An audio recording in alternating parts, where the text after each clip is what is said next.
Hi everyone, welcome to my YouTube channel. मैं हूं फैसल सोहेल और ये हमारे एसक्यूएल सीरीज का सेकेंड वीडियो है जिसमें हम माई एसक्यूएल के बेसिक्स डिस्कस करेंगे। आप हमारे चैनल पे एसक्यूएल की कंप्लीट प्लेलिस्ट एक्सेस कर सकते हैं जिसमें हमने एसक्यूएल के सारे कॉन्सेप्ट्स कवर किए हैं। और आप डिस्क्रिप्शन में जाकर एसक्यूएल के नोट्स एंड टॉप 50 क्वेश्चंस की लिस्ट डाउनलोड कर सकते हैं एंड डाउट्स के लिए हमारे टेलीग्राम ग्रुप का पार्ट बन सकते हैं। इस वीडियो में क्वेरीज रन करने के लिए हम लोग MySQL वर्कबेंच सॉफ्टवेयर का यूज करेंगे। इसके इंस्टॉलेशन के लिए यूट्यूब पे बहुत से वीडियोस अवेलेबल है, आप कोई सा भी वीडियो प्रेफर कर सकते हैं। और अगर फिर भी प्रॉब्लम होती है तो आप कमेंट कर सकते हैं, मैं इस पर डेडिकेटेड वीडियो बना दूंगा। So without any further delay let's get started. यहाँ पे हमारे कुछ बेसिक कमांड्स है। ये इस बेसिक कमांड्स का यूज हम लोग जब डेटाबेसेस पे ऑपरेशन स्टार्ट करते हैं वहां पे करते हैं। एग्जाम्पल के लिए पहला जो कमांड है वो शो डेटाबेसेस। अगर हमने हमारे सिस्टम में बहुत सारे डेटाबेसेस बना रखे हैं तो वहां पर हम लोग कौन कौन से डेटाबेसेस पहले से बन चुके हैं वो देखने के लिए शो डेटाबेस का यूज करेंगे हम। नेक्स्ट कमांड है हमारे पास यूज डेटाबेसेस। मीन्स अगर हमारे डेटाबेस बहुत से बने हुए हैं, ए बी सी डी, अब मल्टीपल डेटाबेसेस है और मैं अगर कोई क्वेरी चलाऊंगा तो वो कौन से डेटाबेस पे अप्लाई होनी चाहिए, तो उसके लिए मुझे क्या करना पड़ेगा। सबसे पहले अपने जितने भी डेटाबेसेस है उनमें से कोई एक सिलेक्ट करना पड़ेगा। फॉर एग्जांपल अगर मुझे डेटाबेस डी में ये ऑपरेशंस चलाने हैं, तो उसके लिए मैं सबसे पहले लिखूंगा यूज और वो डेटाबेस का नाम। तो इसका मतलब डी मुझे यूज करना है तो मैं लिखूंगा यूज डी। उसके बाद मेरे जो भी ऑपरेशन है उसको मैं यूज करूंगा, क्योंकि अगर मैं डेटाबेस सिलेक्ट नहीं करूंगा तो मेरे पास एरर आएगा। ओके। और जब मैंने डेटाबेस यूज कर लिया और मुझे देखना है कि उस डेटाबेस के अंदर कितने टेबल्स अवेलेबल है, तो उसके लिए मैं कमांड डालूंगा कि शो टेबल्स। इससे मेरे जितने भी टेबल्स हैं उस डेटाबेस के अंदर वो सारे एक एक करके लिस्ट हो जाएंगे। तो हमारा नेक्स्ट टॉपिक है डेटा टाइप्स। जिस तरह हमारे लैंग्वेजेस में like Java C plus plus बहुत से डेटा टाइप्स होते हैं, सिमिलरली हमारे माई एसक्यूएल में भी बहुत से डेटा टाइप्स है। फर्स्ट है लाइक न्यूमेरिक। न्यूमेरिक में तीन तरह के डेटा टाइप्स हमारे पास अवेलेबल है। फर्स्ट है इंट। इंट को हम लोग इंटीजर वैल्यू के लिए यूज करते हैं। Then float. फ्लोट को हम डेसिमल वैल्यू और डबल को लास्ट डेसिमल वैल्यूज के लिए यूज करते हैं। देन हमारा सेकेंड जो डेटा टाइप है वो है डे स्लैश टाइम, यानी डे या टाइम के लिए हमें अगर कभी डेट या फिर टाइम को मेंशन करना है किसी भी कॉलम में, तो उसके लिए हम लोग के पास एक डेटा टाइप है डेट, जब हमें डेट मेंशन हो। टाइम, जब टाइम मेंशन करना हो। डे टाइम, जब हमें डेट और टाइम दोनों मेंशन करना हो तो वहाँ पे डे टाइम लिख सकते हैं। उसके साथ साथ हमारे पास टाइम स्टैम्प भी है। वैसे ये दोनों सिमिलर है, बट अगर हमें ज़्यादा मैनुअल काम करने हैं तो हम लोग डे टाइम यूज करते हैं। नेक्स्ट डेटा टाइप है स्ट्रिंग। स्ट्रिंग में हमारे पास भी तीन तरीके के। फर्स्ट है कैर, जो कि फिक्स्ड लेंथ के लिए यूज होता है। देन var कैर, जो कि वेरिएबल लेंथ। ठीक है। देन हमारे पास टेक्स्ट, जो लॉन्ग टेक्स्ट के लिए यूज होता है। देन हमारे पास कुछ और डेटा टाइप्स है जो हम लोग यूजुअली जल्दी यूज करते नहीं है, बट फॉर एग्जांपल बुलियन, जो हमें ट्रू या फॉल्स रिटर्न करता है, और साथ ही इनम, जो इनमरेटेड वैल्यूज हमें रिटर्न करता है। So let's move on to next slide. यहाँ पर हमारे पास जो टॉपिक है वो डीबीएमएस लैंग्वेजेस। हमारे पास माई एसक्यूएल में बहुत तरीके के लैंग्वेजेस है। मीन्स ये पूरा माई एसक्यूएल को हमने बहुत से पार्ट्स में बांट दिया, जिसमें हमारा फर्स्ट है data definition language. Definition language मतलब तब हम लोग यूज करते हैं जब हमें डेटाबेस में टेबल्स को डिफाइन करना है, तो वो डेफिनेशन लैंग्वेज के अंदर में वो कमांड्स आ गई।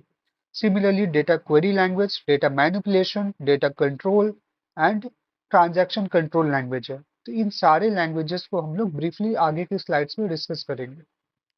ये हमारा फर्स्ट लैंग्वेज है जो डीडीएल। डीडीएल मीन्स हमारा डेटा डेफिनेशन लैंग्वेज। तो डेटा डेफिनेशन लैंग्वेज क्या होता है? तो डेटा डेफिनेशन लैंग्वेज रिस्पॉन्सिबल होता है for refining and managing structure of database and their objects.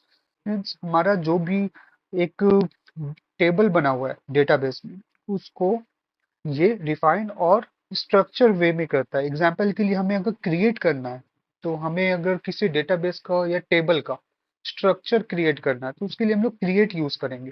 Create जो हमारा कमांड है वो यूज होता है डेटाबेस, टेबल या इंडेक्सेस को क्रिएट करने में।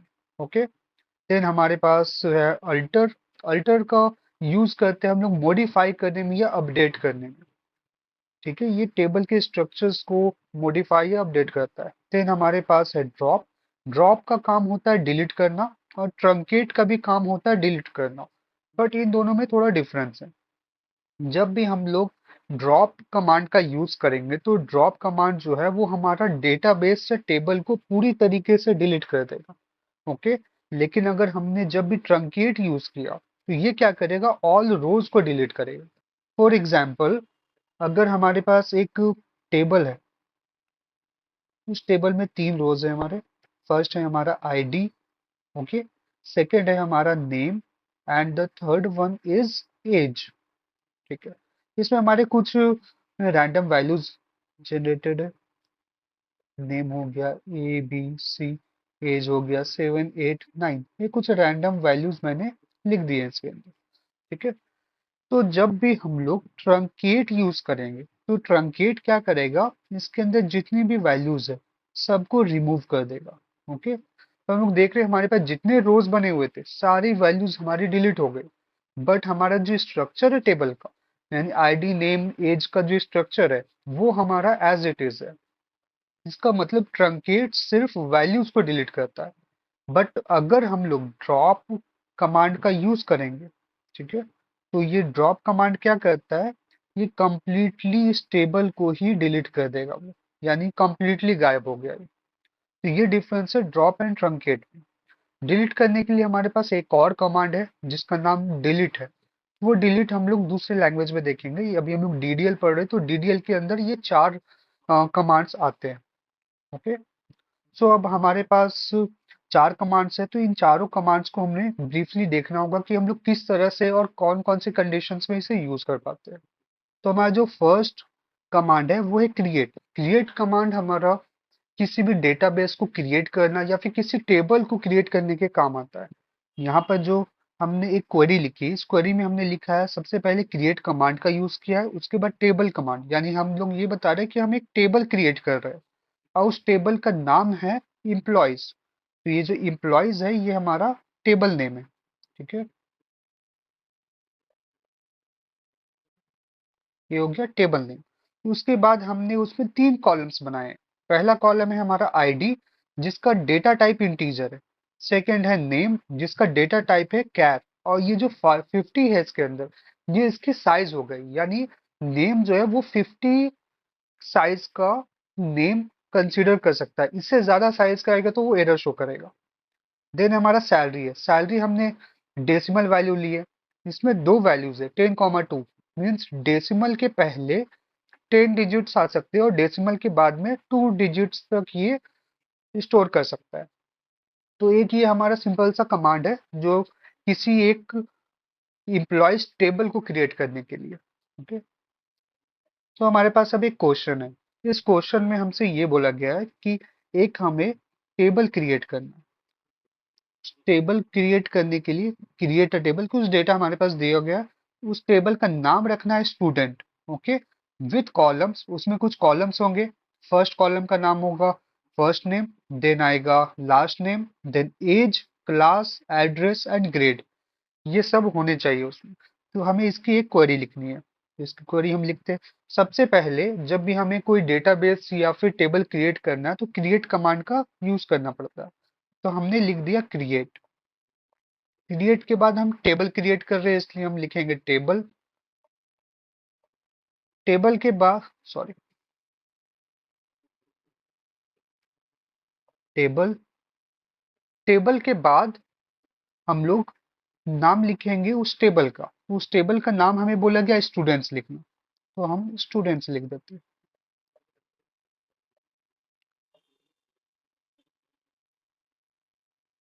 माई एसक्यूएल जो है वो केस सेंसिटिव नहीं है। मतलब यहाँ पर हमें बोला गया जो नाम वो है स्टूडेंट्स, तो स्टूडेंट्स में एस कैपिटल है, बाकी सारे अल्फाबेट्स स्मॉल लेटर में है। बट मैंने यहाँ पर सारे अपर लेटर्स में लिखे हैं, तो माई एसक्यूएल केस सेंसिटिव नहीं है। मैं अगर सारे अपर लेटर्स में लिखूँ, यानी अपर केस में लिखूँ या लोअर केस में, बात सेम होगी। वहां पर बाकी जो प्रोग्रामिंग लैंग्वेजेस है उसकी तरह ये केस सेंसिटिव नहीं है। यहाँ पर अगर मैंने एस टी यू लिखा और स्मॉल एस टी यू लिखा तो दोनों बातें एक ही होगी। बट प्रोग्रामिंग लैंग्वेजेस में ये दोनों अलग अलग चीजें हो जाती है क्योंकि वो केस सेंसिटिव होता है। देन हमने टेबल लिख दिया, टेबल का नेम लिख दिया। अब क्रिएट टेबल स्टूडेंट। अब स्टूडेंट के बाद में इसमें हमें इसके कॉलम्स का नाम लिखना है।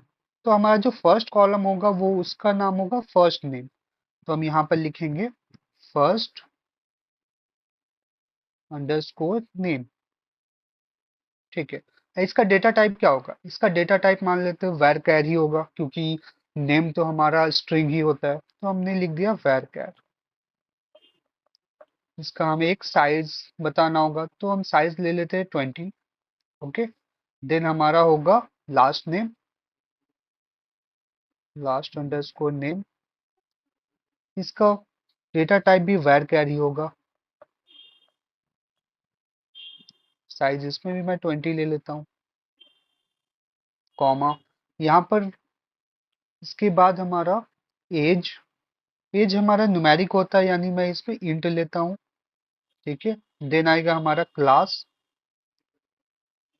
क्लास भी var char होगा।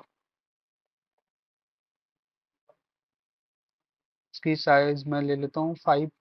ठीक है। देन एड्रेस, ये भी हमारा var char होगा। इससे मैं 50 ले लेता हूँ क्योंकि एड्रेस काफी लॉन्ग होता है। उसके बाद ग्रेड, ग्रेड भी var char ही होगा।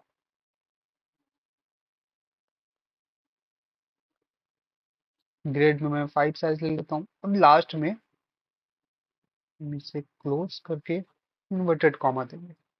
इस कोड में कुछ चीजें हमें ध्यान रखनी है। मतलब हमने यहाँ पर एक ब्रैकेट स्टार्ट किया है तो उस ब्रैकेट को लास्ट में क्लोज करना है। क्लोज करने के बाद सेमी कॉलन से हमें इस लाइन को यानी इस कमांड को कंप्लीट करना है। जैसे हम लोग प्रोग्रामिंग लैंग्वेजेस में हम सेमी कॉलन का यूज करते हैं लाइन एंड करने के लिए, तो यहाँ पर भी हमारा सेम स्ट्रक्चर है।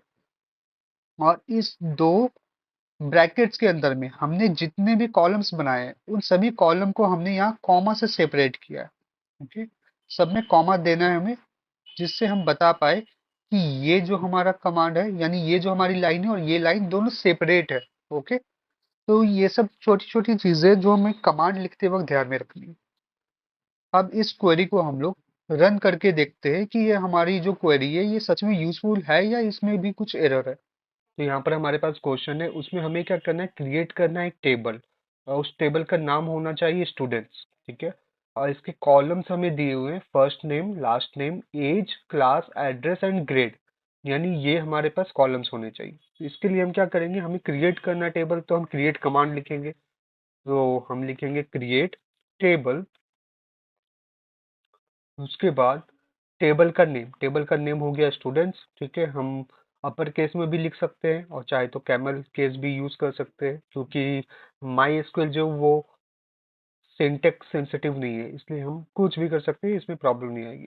देन हमें क्या करना है, क्रिएट टेबल स्टूडेंट्स के बाद में हमने एक ब्रैकेट दे दिया है। इस ब्रैकेट के बाद हम अपने रोज को लिखेंगे, तो सॉरी हम अपनी कॉलम्स को लिखेंगे। तो हमारा कॉलम हो गया, फर्स्ट कॉलम में फर्स्ट नेम, तो हमने लिखा फर्स्ट अंडरस्कोर नेम।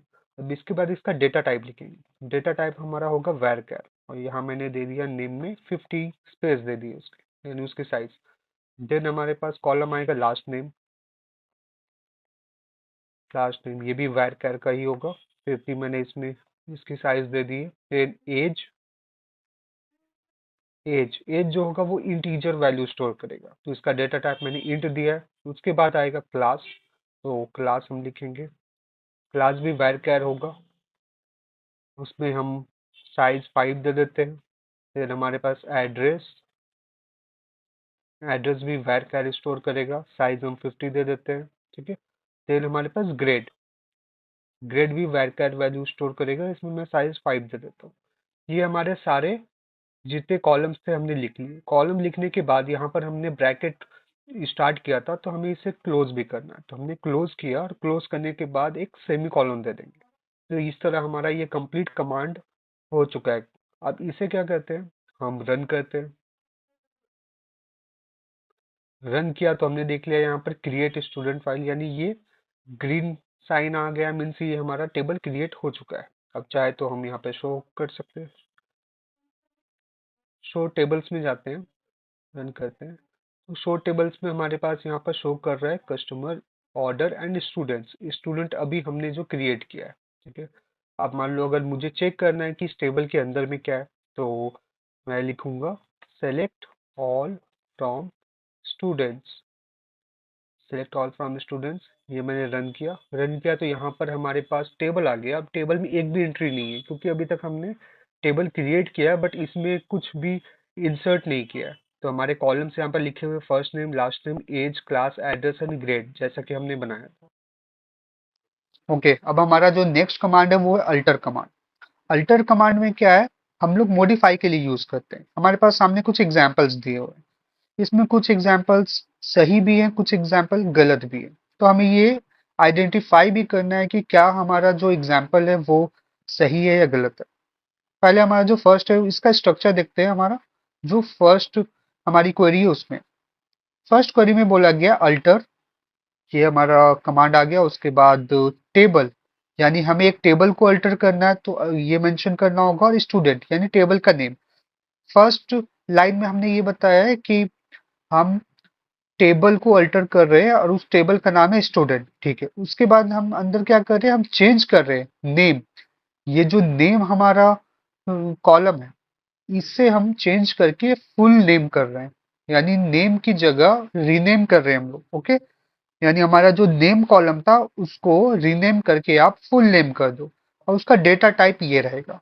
ठीक है, तो यानी जब भी हमारे पास एक टेबल दी हुई है, उसके किसी भी कॉलम को हमें चेंज करना है, तो उसके लिए हम ये कमांड यूज करेंगे।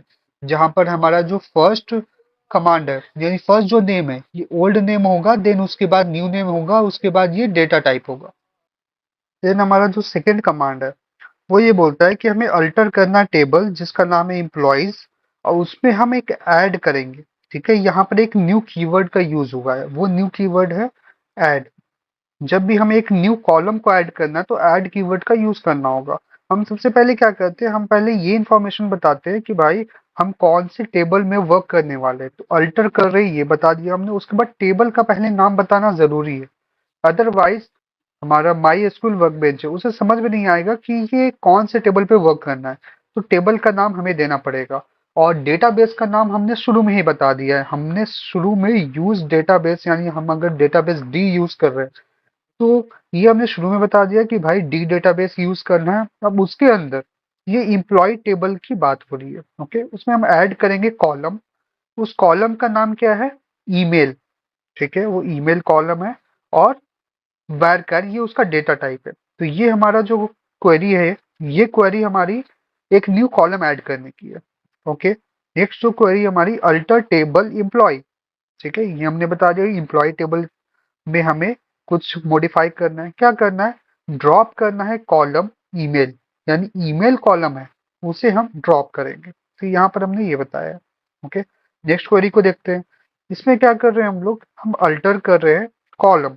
ठीक है, कॉलम अल्टर कर रहे हैं, कौन सा, कॉल नेम, और जिसका डेटा टाइप है हमारे पास इंटीजर। ठीक है, बट इसमें हमने ये नहीं बताया कि भाई कौन से टेबल पे हमें वो करना है। तो ये जो कमांड है वो हमारा गलत है, क्योंकि हो सकता है मल्टीपल टेबल्स में ये कॉल नेम नाम का कॉलम एग्जिस्ट करता हो। तो कौन से टेबल में से हमें डिलीट करना ये एक्सप्लेन नहीं है। तो ये जो हमारा कमांड है ये गलत है, ये एरर शो करेगा। ठीक है, नेक्स्ट जो हमारा कमांड है वो है अल्टर कॉलम, यानी हमें क्या करना है, कॉलम को अल्टर करना है डीओबी, यानी उसका डीओबी जो कॉलम है उसका डेटा टाइप को एयर में चेंज करना है। ठीक है, यहाँ हमने एयर स्मॉल में लिखा है तो कोई प्रॉब्लम नहीं है, हम स्मॉल एयर लिखे या कैपिटल एयर लिखे, जो हमारा इंट है डेटा टाइप वो हम कैपिटल इंट लिखे या स्मॉल इंट लिखे, कोई प्रॉब्लम नहीं है यहाँ पे। बट यहाँ पे प्रॉब्लम क्या है, हमने टेबल का नेम नहीं बताया है, जो हमने गलती ऊपर में की है, तो ये भी कमांड हमारा गलत हो जाएगा। नेक्स्ट हम कमांड देखते हैं, इसमें अल्टर करना है टेबल स्टूडेंट, यहाँ टेबल नेम हमने बता दिया है, बहुत अच्छा है। उसके बाद क्या, रीनेम करना है, इसे rename to S T U यानी स्टू, मीन्स जो हमारा टेबल स्टूडेंट है उस स्टूडेंट टेबल को यानी स्टूडेंट टेबल को हमें स्टू नाम से रीनेम कर देना है। तो ये हमारी क्वेरी बिल्कुल सही है। ओके, तो हम लोग कुछ क्वेश्चंस देख लेते हैं इस पे। पहला जो क्वेश्चन है वो ये बोल रहा the employee table has been created without a salary column. एक एम्प्लॉय टेबल हमने बनाया है, ठीक है, एम्प्लॉय टेबल, जिसमें हमने सैलरी कॉलम ऐड करना भूल गए। ओके, तो write a query to add a salary column जिसका डेटा टाइप होगा डेसिमल 10,2। इसके लिए क्या करते हैं हम, इसके लिए क्वेरी लिखनी पड़ेगी। क्वेरी क्या होगी, क्वेरी ये होगी कि सब ऐड करना है हमें, ठीक है। तो ऐड करने के लिए क्रिएट तो हम लोग नहीं करेंगे, टेबल पहले से क्रिएट हो चुकी है। तो कुछ हमें मॉडिफाई करना है, उसे ऐड करना है, तो हम क्या करेंगे, उसमें लिखेंगे अल्टर। ओके, अल्टर, उसके बाद टेबल, फिर टेबल नेम। टेबल नेम हमारा क्या है, टेबल नेम है हमारा इम्प्लॉइज। ओके,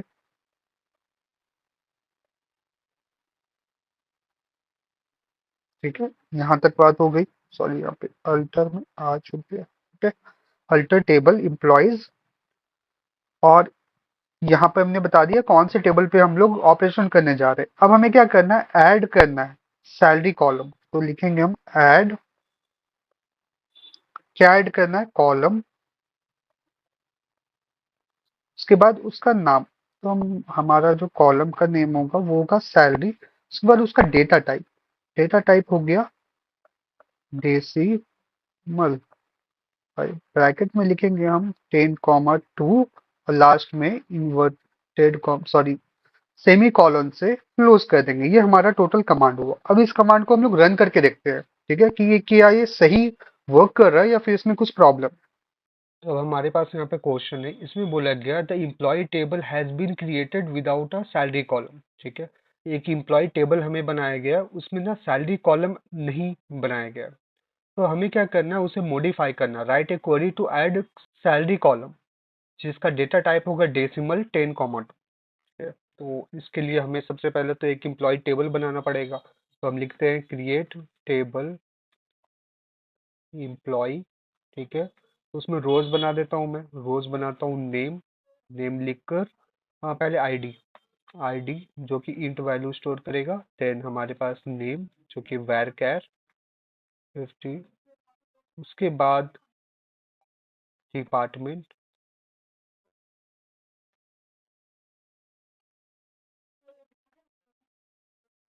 देन डिपार्टमेंट के बाद एड्रेस।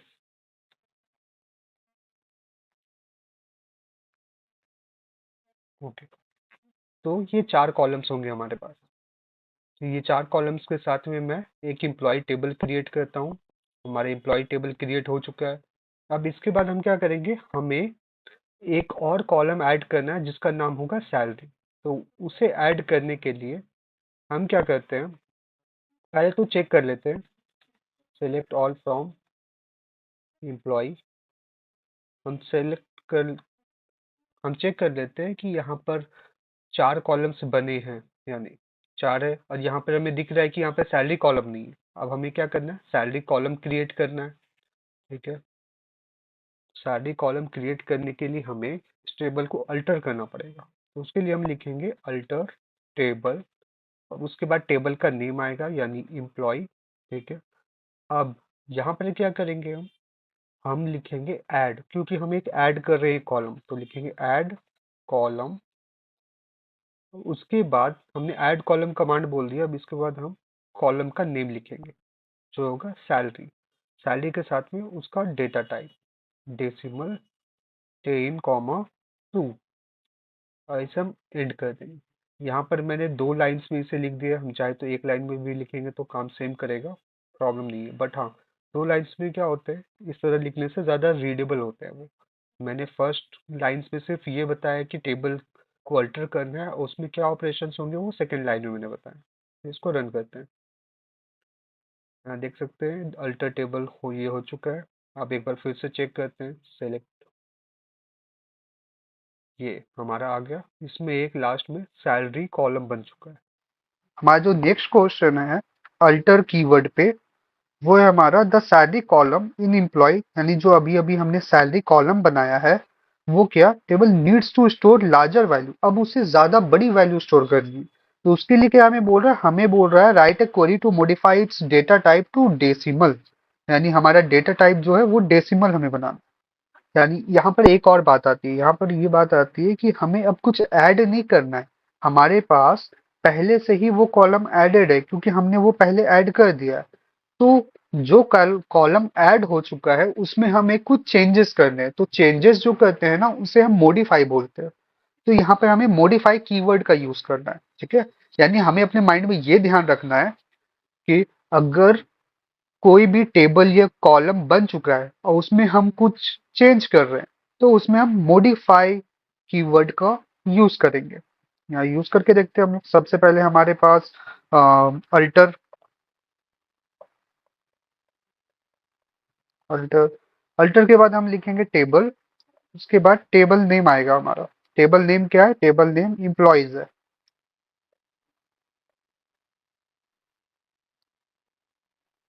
ये हो गया। इम्प्लॉइज के बाद में अब हमें मॉडिफाई करना है सैलरी कॉलम को, ठीक है। हम यहाँ लिखेंगे मॉडिफाई। ओके, मॉडिफाई कॉलम, और कॉलम का नेम क्या है हमारा, सैलरी। Okay, salary. अब हम डेटा टाइप लिखेंगे। डेटा टाइप हमारा क्या होगा, डेसिमल।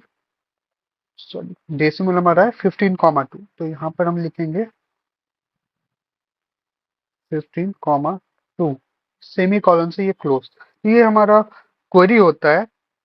इस क्वेश्चन के लिए ये क्वेरी बनेगी। जैसे एक बार रन करके देखते हैं क्या सही में चेंजेस हो रहे हैं या फिर इसमें कुछ एरर है। The salary column in employee table need to store larger value, इसमें हमें अब larger value स्टोर करना है, ठीक है। तो उसके लिए क्या करना है, हमें मॉडिफाई करना होगा इस डेटा टाइप टू डेसिमल 15,2, क्योंकि हमने जो बनाया था सैलरी कॉलम वो 10,2 यानी इस साइज का हमारा डेटा अलाउ करता था। बट अब हमें उसे साइज को मॉडिफाई करके हमें उसे 15,2 करना है। तो हमें यहाँ पर क्या करना है, टेबल को मॉडिफाई करना है। तो मॉडिफाई करने के लिए हमें अल्टर कमांड का ही यूज करना पड़ेगा। हम लिखते हैं पहले अल्टर टेबल, फिर वो टेबल का नेम आएगा, ठीक है। यहाँ तक तो कंप्लीट है, हमने टेबल को सिलेक्ट कर लिया। अब उसमें क्या ऑपरेशन हमें करने हैं, हमें उसे मॉडिफाई करना है। तो मॉडिफाई कॉलम, हमें कॉलम मॉडिफाई करना है, तो हमने लिखा मॉडिफाई कॉलम और उसके बाद कॉलम का नेम सैलरी। अब इसका डेटा टाइप, अब जो भी हमें डेटा टाइप चेंज करना है वो हम लिख देंगे, यानी डेसिमल 15,2। ये हो गया हमारा, ठीक है। अब इसे हम लोग रन करते हैं। यहाँ पर ये रन हो चुका है, ठीक है। 0 रोज अफेक्टेड क्योंकि इसके अंदर इंट्रीज है नहीं। तो अब जो हमारी टेबल है वो लार्जर वैल्यूज एक्सेप्ट करेगी। अब हमारे पास जो न्यू कीवर्ड यानी न्यू कमांड है वो है ड्रॉप। ड्रॉप कमांड का यूज होता है डिलीट करने के लिए, जैसा कि मैंने बताया। बट ये कौन सा डिलीट करता है, ये डेटा तो डिलीट करेगा ही, उसके साथ में टेबल की पूरी स्ट्रक्चर को डिलीट कर देगा। फॉर एग्जाम्पल हमारे पास एक टेबल है जिसका नाम है इम्प्लॉइज। इस इम्प्लॉय टेबल जो अभी हमने बनाया है उसको डिलीट करना है, तो हम लिखेंगे ड्रॉप टेबल इम्प्लॉइज। ओके, इसके साथ साथ टेबल के साथ हम डेटाबेस को भी ड्रॉप कर सकते हैं, तो लिखेंगे ड्रॉप डेटाबेस कॉलेज। तो ये छोटा सा जो क्वेरी है ये काफी बड़ा काम कर सकता है। इसके कुछ क्वेश्चन है, क्वेश्चन हम लोग देखते हैं। क्वेश्चन ये बोल रहा है कि the last name column is no longer required, यानी लास्ट नेम जो कॉलम है उसकी अब जरूरत नहीं है in employees table. Employee table है हमारे पास, ठीक है।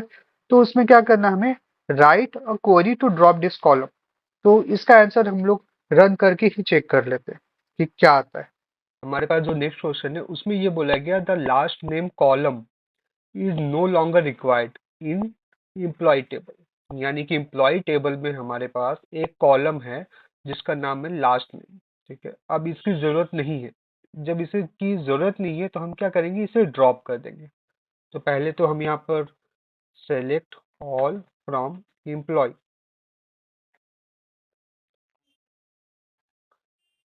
यहाँ पर हमने जो एम्प्लॉय टेबल क्रिएट किए थे उसमें हमने सिर्फ नेम दिया था, लास्ट नेम नहीं दिया था।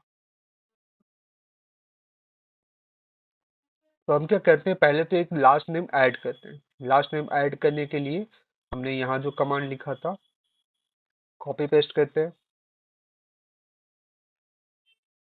Alter table employee add column, अब क्या है, हम लास्ट नेम और वो होगा वैरचर।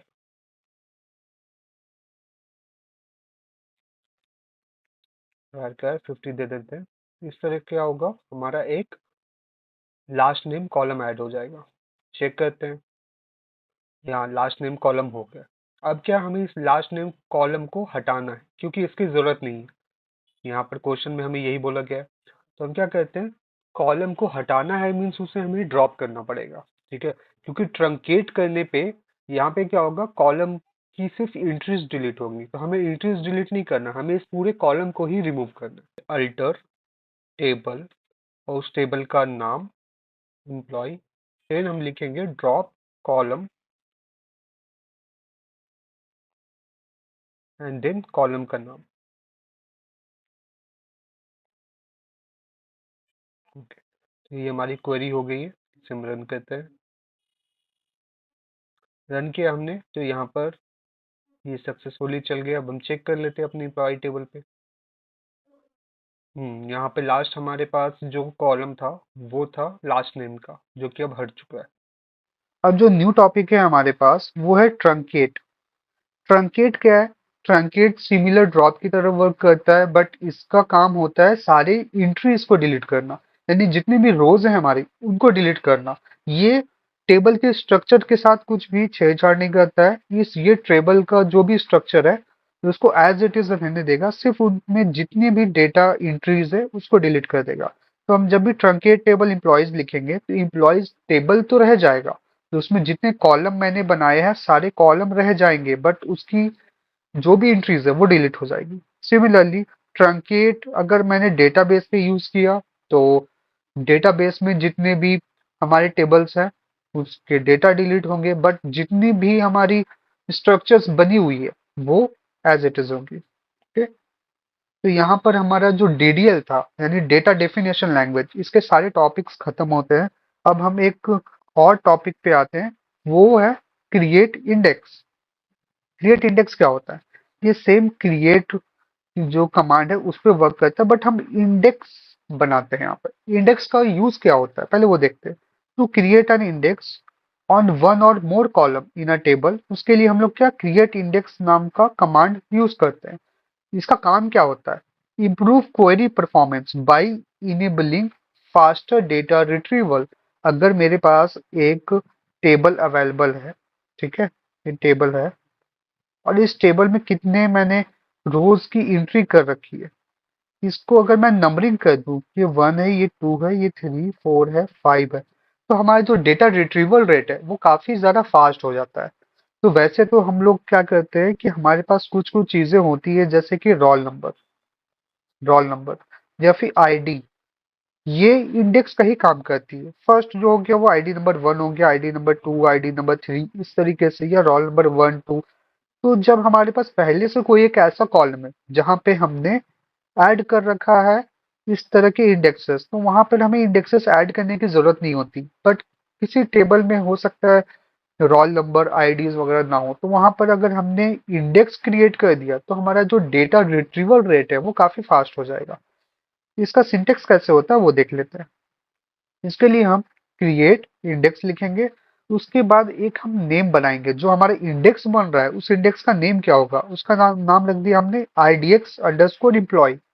और ये कहाँ बनाएंगे, उसके लिए हम लिखेंगे ऑन एम्प्लॉयज, और ये कॉलम का नेम होगा, कौन से कॉलम में मुझे ऐड करना है। तो इस तरीके से हम इंडेक्स को क्रिएट कर सकते हैं। इंडेक्स को ड्रॉप करना है तो हमें ड्रॉप इंडेक्स, उसके बाद इंडेक्स का नेम। इस तरह हम लोग इंडेक्स कीवर्ड के साथ में ऑपरेशंस कर सकते हैं। देन हमारे पास आते हैं क्रिएट कॉन्स्ट्रेंट्स। ये क्या होते हैं? क्रिएट कॉन्स्ट्रेंट्स जो होते हैं ना, वो हमारे क्रिएशन के ड्यूरेशन में काफी ज्यादा यूजफुल होते हैं, और ये डेटा इंटीग्रिटी को इंश्योर करते हैं। मतलब हमारा जो भी टेबल है उसमें बहुत सारे कॉलम्स, उनमें से किसी कॉलम में हमें कुछ स्पेशल चीजें यानी कंडीशंस डालनी है, या फिर हमें आगे जो भी ऑपरेशंस करेंगे उसके लिए कुछ डेटा इंटीग्रिटी टर्म्स डालनी है, तो वो क्रिएट कॉन्स्ट्रेंट्स के अंदर में आता है। मतलब फर्स्ट हो गया हमारा प्राइमरी की। प्राइमरी की क्या होता है, अब हमारा कोई भी टेबल है, उस टेबल में एक ऐसा रो तो होना चाहिए जिससे हम यूनिकली डिफाइन कर ले एक दूसरे को। जितने भी उसमें एंट्रीज है, एग्जाम्पल के लिए एक स्टूडेंट नाम का टेबल है, उस स्टूडेंट टेबल में क्या होता है कि हमें हमारे पास बहुत से कॉलम्स है, एग्जाम्पल के लिए नेम, रोल नंबर, ग्रेड, ठीक है। एक स्टूडेंट है, उस स्टूडेंट का नेम भी हमारे पास ऐड है, उसका रोल नंबर, उसका कॉन्टैक्ट नंबर यानी पेरेंट्स का कॉन्टैक्ट नंबर, ओके, उसकी क्लास, उसके मार्क्स, उसका अटेंडेंस, सारी चीजें हमारे पास। बट ऐसी कौन सी चीज है जिससे उस स्टूडेंट को यूनिकली डिफाइन कर दे हम, तो वो टर्म आता है नेम, ठीक है। यानी हर स्टूडेंट का एक नाम होता है जिससे हम उसे पहचान सकते हैं। बट क्या होता है कभी कभी कि दो स्टूडेंट्स का नेम सेम होता है, ऐसा हो सकता है। तो जब दो स्टूडेंट्स का नेम सेम हो जाए, तब वहां पर जो नेम कॉलम है हमारा वो यूनिक नहीं हो गया।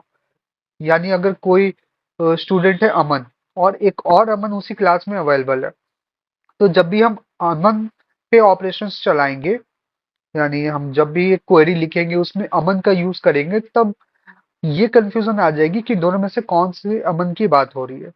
तब अमन तो हम यूज नहीं कर सकते, तो एक और काम कर सकते हैं हम लोग, हम फर्स्ट नेम और लास्ट नेम दोनों यूज कर सकते हैं, है ना। फॉर एग्जाम्पल, एक हो सकता है अमन कुमार हो और एक हो सकता है अमन सिंह हो, तो इस तरीके से क्या हुआ, दोनों नाम अलग अलग हो गए। बट इसके लिए हमें दो अलग अलग कॉलम्स को यूज करना पड़ा। तो इससे बेटर ये क्यों ना हो कि हम लोग रोल नंबर को प्राइमरी की बना दे, मतलब रोल नंबर हर स्टूडेंट का यूनिक होता है एक क्लास पे। तो उस रोल नंबर की वजह से हम लोग हर स्टूडेंट को यूनिकली डिफाइन कर सकते हैं। तो रोल नंबर को हम क्या करेंगे, प्राइमरी की बना देंगे, जिससे कि हम हर एक एंट्री को यूनिकली डिफाइन कर दें। एक कंपनी में हर एम्प्लॉय की एक यूनिक आईडी होती है जिसको एम्प्लॉय आईडी बोलते हैं, वो भी प्राइमरी की उससे बना सकते हैं। ओके, तो ये क्या करता है, इंश्योर करता है unique and non null values. और प्राइमरी की कभी भी नल नहीं हो सकती, हम लोग खाली एंट्रीज उसमें नहीं डाल सकते। ओके, देन हमारे पास एक और कॉन्स्टेंट है वो फॉरेन की। फॉरेन की क्या काम करता है, किसी एक टेबल का प्राइमरी की दूसरे टेबल में फॉरेन की बन जाता है, जिससे उन दोनों टेबल्स के बीच में हम लोग रिलेशन ढूंढ सकते हैं, ठीक है। और देन हमारे पास आता है यूनिक। यूनिक जो कीवर्ड है, ये क्या काम करता है, वो इंश्योर करता है all values in a column are unique. मतलब अगर मान लो मुझे ये देखना है कि मेरे क्लास में कोई भी स्टूडेंट ऐसा ना हो जिसका नेम सेम हो, तो मैं क्या करूंगा, मैं लिखूंगा जो जब डिक्लेयर करूंगा तो लिखूंगा नेम, ठीक है। नेम क्या होगा, वैरकैर होगा, मैं लिख दूंगा वैरकैर, ओके। इसमें मैंने डाल दिया 10, और उसके बाद मैं लिख दूंगा यूनिक। इससे क्या होगा, यूनिक लिखने के बाद क्या होगा कि जितनी भी हमारी एंट्रीज आएगी, अगर कोई डुप्लीकेट एंट्री आने वाली है तो वहां पर एरर आ जाएगा, डुप्लीकेट एंट्री पॉसिबल नहीं हो पाएगी यूनिक से, ओके। देन आता है नल, नॉट नल। नॉट नल में क्या है, हम लोग कभी कभी होता है बहुत से कॉलम्स में कुछ एंट्रीज हम लोग खाली छोड़ देते हैं, एग्जाम्पल के लिए किसी एक स्टूडेंट का हमें डेटा एंट्री करनी है, उसमें क्या है, कॉन्टैक्ट नंबर ही दिया हुआ है, तो हम लोग उसकी एंट्री कर देंगे। बट कुछ कुछ चीजें होती है जिसके बिना एंट्री नहीं हो सकती, फॉर एग्जाम्पल नेम। किसी स्टूडेंट का नेम ही पता नहीं है तो एंट्री कैसे करेंगे, तो हम क्या करेंगे, नेम जो हमारा कॉलम है उसको नॉट नल बना देंगे, तो वहां कोई भी नल वैल्यू हमारी ऐड नहीं होगी। चेक कांस्टेंट का यूज कहाँ पे होता है, इसका यूज होता है अगर हम कोई भी एंट्री कर रहे हैं, उस एंट्री में मुझे कंडीशन लगा देनी। एग्जाम्पल के लिए मैं एक टेबल बना रहा हूँ और उसमें कोई भी स्टूडेंट 18 ईयर्स से कम का नहीं होना चाहिए, तो मैं वहां पर चेक कांस्टेंट का यूज करूंगा, और कोई भी अगर स्टूडेंट अपनी एज अंडर 18 डालेगा और वहां पे इंटर करेगा तो वहां पर उसकी एंट्री एक्सेप्ट नहीं होगी। क्यों, क्योंकि मैंने चेक कांस्टेंट का यूज करके पहले ही कंडीशन लगा दिया है। तो ये उस एंट्री को रोक देगा, ठीक है, और एरर शो कर देगा। तो ये सारे कॉन्स्टेंट्स का वर्क है, और इसे कोड में यानी इसके क्वेरी में हम लोग कैसे यूज करते हैं ये हम लोग आगे देखते हैं।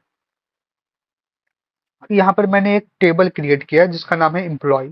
इसमें हमने सारे कॉन्स्टेंट्स का यूज किया है, जिसमें हमने आईडी बनाई है जिसका डेटा टाइप है इंट, ठीक है।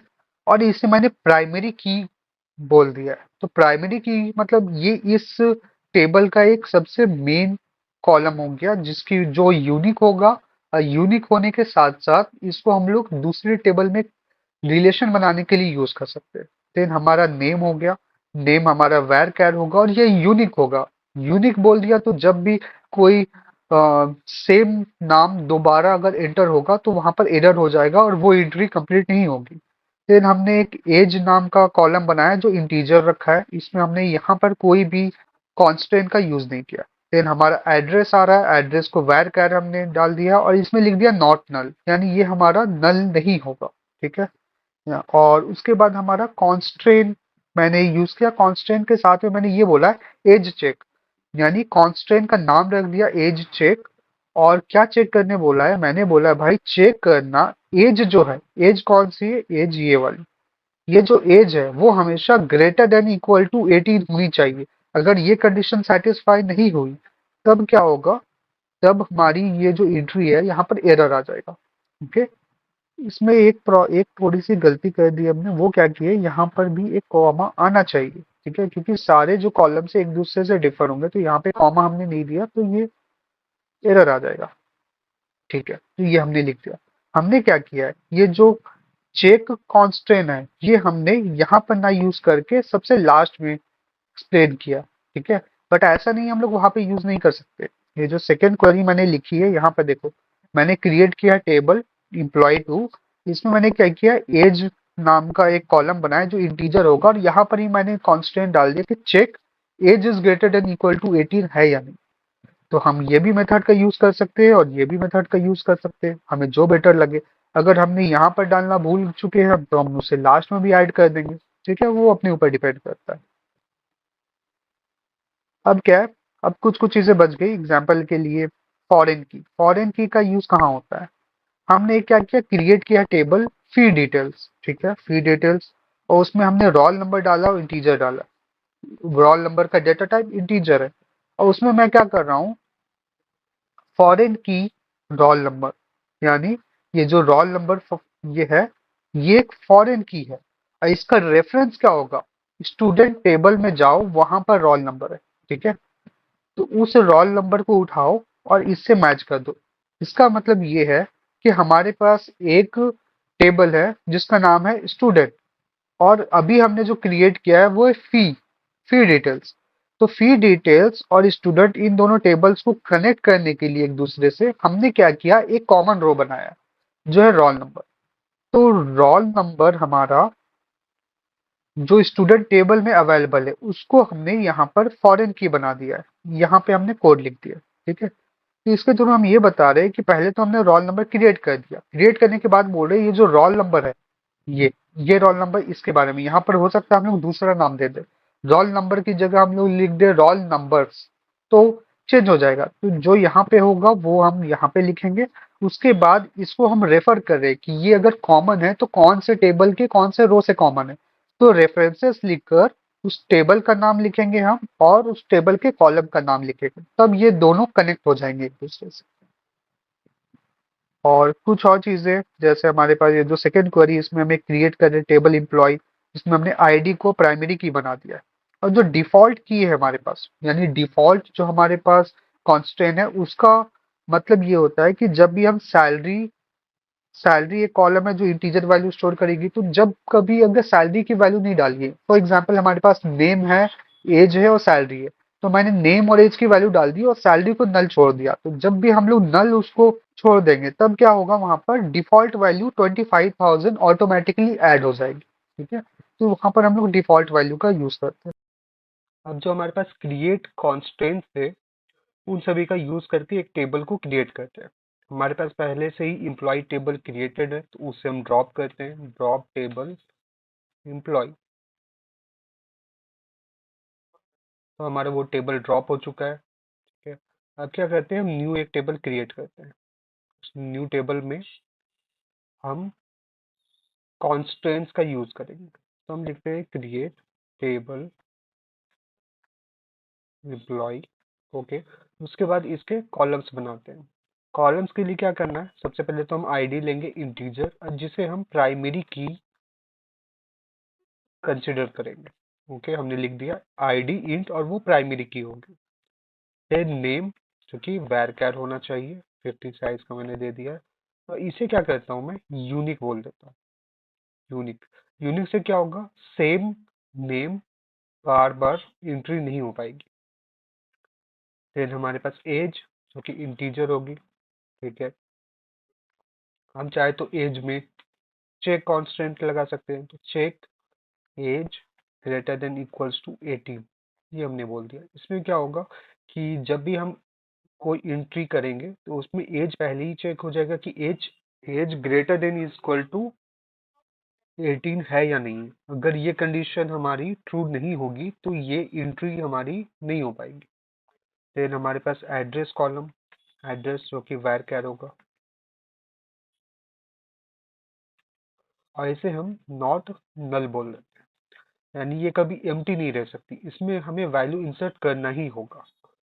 तो इतना हो गया। अब इतने के बाद हम लोग इसे क्रिएट करते हैं, रन करते हैं। ये हम कोई भी एरर नहीं आया, हमारा ये क्रिएट हो गया। चेक करते हैं, सेलेक्ट ऑल फ्रॉम एम्प्लॉय, हमारे पास ये आ चुका है। तो इसमें पहले ही शो हो रहा है कि यहाँ पर अभी तक नल वैल्यूज है, मतलब क्योंकि हमने एक भी एंट्रीज नहीं की। तो इसमें कुछ एंट्रीज करते हैं, insert into table employee. Table वैसे हमें लिखने की जरूरत नहीं पड़ती है। Insert into employee, then value,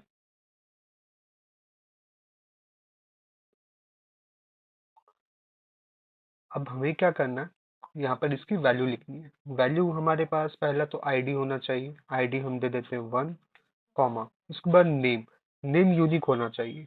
यहाँ पर नेम मैं दे देता हूँ समीर। देन एज, एज में लिखता हूँ 25। देन एड्रेस, एड्रेस में लिखता हूँ जयपुर, और ये मैंने क्लोज कर दिया। इस तरीके से हमारा इंसर्शन हो जाएगा। हम इंसर्ट करते हैं, यहाँ आ चुका है कि 1 रोज अफेक्टेड इंसर्ट हो चुकी है। अब हम क्या करते हैं, एक और ऐड करने की कोशिश करते हैं, इंसर्ट इनटू एम्प्लॉय वैल्यू। यहाँ पर मैंने क्या किया, प्राइमरी की जो हमारी आईडी होगी वो 2 दे दिया मैंने। नेम मैं रिपीट करता हूँ, समीर। एज मैं लिख देता हूँ 23। एड्रेस दिल्ली, से रन करता हूँ। यहाँ पर मेरे पास एरर आ गया। एरर क्या, डुप्लीकेट एंट्री समीर और की एम्प्लॉय नेम, यानी डुप्लीकेट एंट्री नहीं होगी। तो समीर के जगह पे मैं राहुल लिख देता हूँ। और हमारे पास क्या था, एज हमारा ग्रेटर देन इक्वल टू 18 होना था। तो मैं यहाँ पर एक काम करता हूँ, एज में लिखता हूँ 16। अब देखता हूँ ये इंटर हो सकता है या नहीं। हमारे पास फिर एक एरर आ गया, यहाँ पर बोला गया check constraint employee check 1 is violated. Means हमने यहाँ पर जो चेक कांस्टेंट डाला है, ये फर्स्ट वाला, ये क्या हो गया है, ये वायलेट हो रहा है। अब जो हमारे पास प्राइमरी की है, प्राइमरी की के पास पहले से ही कुछ आइडेंटिटी होती है, जैसे ये हमेशा यूनिक होनी चाहिए, ये हमेशा नॉट नल होनी चाहिए। तो मैं एक काम करता हूँ, यहाँ पे सारी चीजें तो सही दी है मैंने, प्राइमरी की रिपीट करता हूँ। फिर से आगे यहाँ पर एरर, डुप्लीकेट एंट्री 1 फॉर की एम्प्लॉय प्राइमरी, क्योंकि ये प्राइमरी है। अब मैं इसे सही करके 2 करता हूँ। अब यहाँ पर सारे कंडीशंस फॉलो हो रहे हैं, रन किया मैंने, एंट्री हो गई, 1 रोज अफेक्टेड।